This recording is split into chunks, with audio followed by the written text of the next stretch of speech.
Leon 30. Ito ang kwento ng isang taong hindi tumitigil mangarap.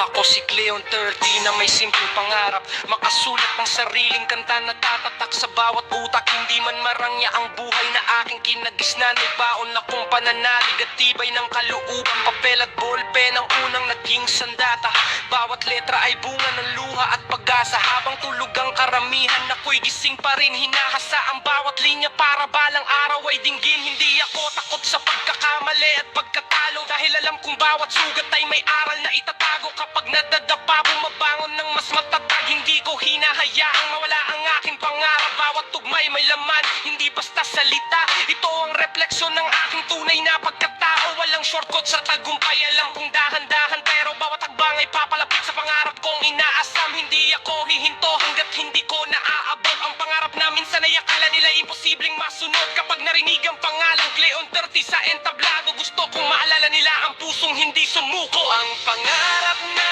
matagal kong inabot, hindi uurong kahit ilang ulit akong matiso. Habang may tibok ang puso at lakas ang isip, Leon 30, tuloy lang hanggang marating ang awit.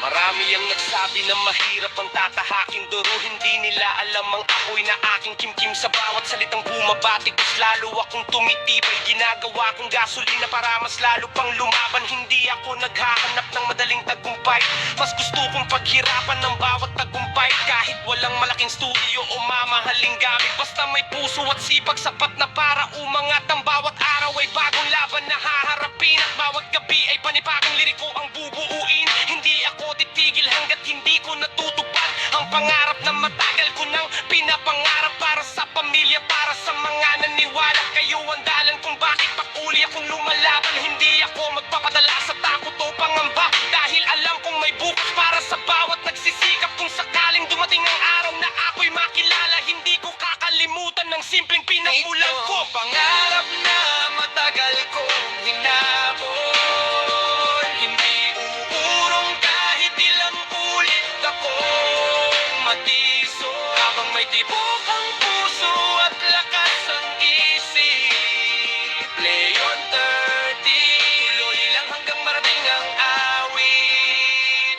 Ngayon mas malinaw na ang direksyon ng aking daan, hindi na ako natitinag sa kahit anong hadlang. Alam kong ang pangarap ay hindi basta ibinibigay, kundi pinaghihirapan hanggang sa tunay na makamtan. Kung may batang nangangarap na tulad ko noon, sana magsilbi akong inspirasyon sa pagbangon. Hindi mahalaga kung gaano kabagal ang takbo, ang mahalaga ay hindi tumigil sa pag-abot ng gusto. Bawat kanta ay kwento ng aking buhay, bawat tugma ay marka ng bawat tagumpay. Hindi lang ito para sa sarili kong pangalan, kundi para sa lahat ng lumalaban araw-araw. Kapag hawak ko ang mikropono, puso ang ginagamit, hindi yabang kundi katotohanan ng adilabit. Hanggang may hininga at lakas na ipinagkaloob, patuloy akong lilikha ng musikang may puso at loob.